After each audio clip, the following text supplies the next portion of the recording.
ನಮಸ್ತೆ. ನಾನು ಈ ಸಲ ದೇವಿ ಮಹಾತ್ಮೆ ಆಟಕ್ಕೆ ಹೋಗಿದ್ದೆ.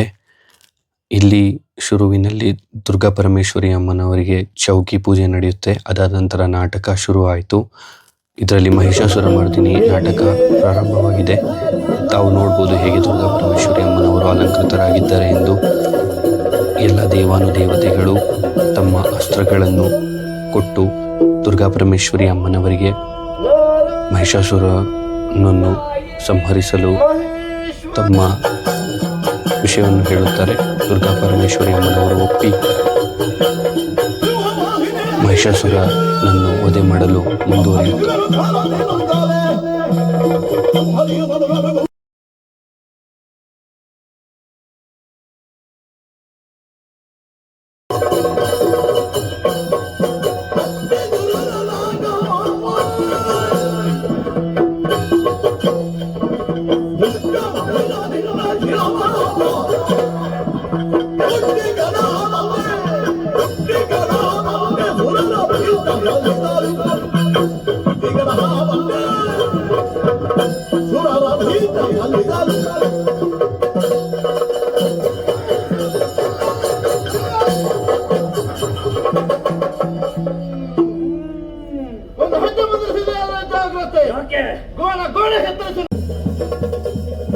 ಇದಾದ ನಂತರ ದುರ್ಗಾ ಪರಮೇಶ್ವರಿ ಅಮ್ಮನವರ ವಾಹನ ಸಿಂಹವು ಮಹಿಷನನ್ನು ಕೊಲ್ಲಲು ಪ್ರಯತ್ನಿಸುತ್ತದೆ.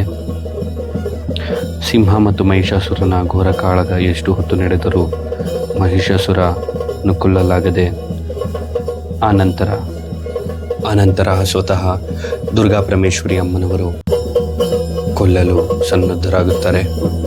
ಅದರ ದೃಶ್ಯ ಮುಂದಿದೆ. ದೇವಿಯ ಕಾಳಗ ಸಂಪೂರ್ಣ 10 ದಿನಗಳ ಕಾಲ ನಡೆಯುತ್ತದೆ. 9 ಅವತಾರಗಳಾದ ನಂತರ 10ನೇ ದಿನ ತನ್ನ ದುರ್ಗಾ ಪರಮೇಶ್ವರಿ ಅವತಾರವನ್ನು ಎತ್ತಿ ಮಹಿಷಾಸುರವನ್ನು ವಧೆ ಮಾಡುತ್ತಾರೆ. 10ನೇ ದಿನದ ಕಾಳಗವನ್ನು ನಾವು ವಿಜಯದಶಮಿ ಎಂದು ಆಚರಿಸುತ್ತೇವೆ. ಅದ ನಂತರ ಸಂಹಾರವಾಗುತ್ತದೆ. ನಂತರ ತಾಯಿಗೆ ಆರತಿಯನ್ನು ಬೆಳಗುವ ದೃಶ್ಯ ಕಂಡು ಬಂದಿತ್ತು.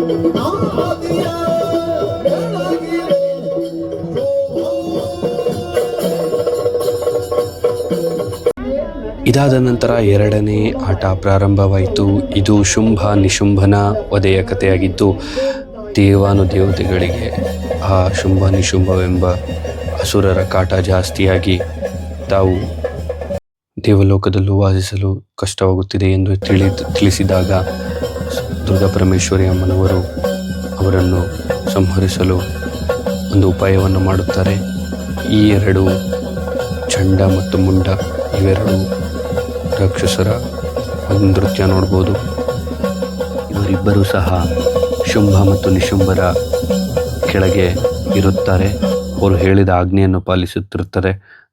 ಇವರ ಸಂಹಾರಕ್ಕೆಂದೇ ಪಾರ್ವತಿ ದೇವಿಯ ಅಂಶವಾದ ಕೌಶಿಕಿ ದೇವಿಯು ಹಿಮಾಲಯದಲ್ಲಿ ಬಂದು ನೆಲೆಸಿರುತ್ತಾರೆ. ಅಸುರರು ಈ ಜಾಗದಲ್ಲಿ ಹಾದು ಹೋಗುವಾಗ ದೇವಿಯನ್ನು ಕಂಡು ಆ ಒಂದು ಅದ್ಭುತ ದೃಶ್ಯವನ್ನು ಮತ್ತು ಆ ಸೌಂದರ್ಯವನ್ನು ಶುಂಭ ನಿಶುಂಭರಿಗೆ ಹೇಳಿದ ನಂತರ ಶುಂಭ ನಿಶುಂಭರು ತಮ್ಮ ಚಂಡ ಮತ್ತು ಮುಂಡರನ್ನು ಕಳಿಸುತ್ತಾರೆ. ಆ ಚಂಡ ಮತ್ತು ಮುಂಡರ ಸಂಹಾರಕ್ಕಾಗಿ ಕೌಶಿಕಿ ದೇವಿಗೆ ಸಹಾಯವಾಗಿ ಕಾಳಿ ಮಾತೆಯು ಚಂಡ ಮತ್ತು ಮುಂಡರ ಶಿರವನ್ನು ಛೇದಿಸುತ್ತಾರೆ. ಇದಾದ ನಂತರ ತಮ್ಮ ಎಲ್ಲ ಪ್ರಯತ್ನವೂ ಸಫಲವಾದ ನಂತರ ಶುಂಭ ಮತ್ತು ನಿಶುಂಭರೊಂದಿಗೆ ಮಾತೆಯ ಕಾಳಗವಾಗುತ್ತದೆ.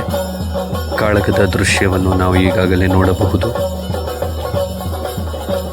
ತಾಯಿಯು ದುರ್ಗಾ ಪರಮೇಶ್ವರಿ ಅಮ್ಮನವರು ಅವರನ್ನು ಸಂಹರಿಸಿದ ನಂತರ ದೇವಾನುದೇವತೆಗಳು ಬಂದು ಆರತಿಯನ್ನು ಬೆಳಗುತ್ತಾರೆ.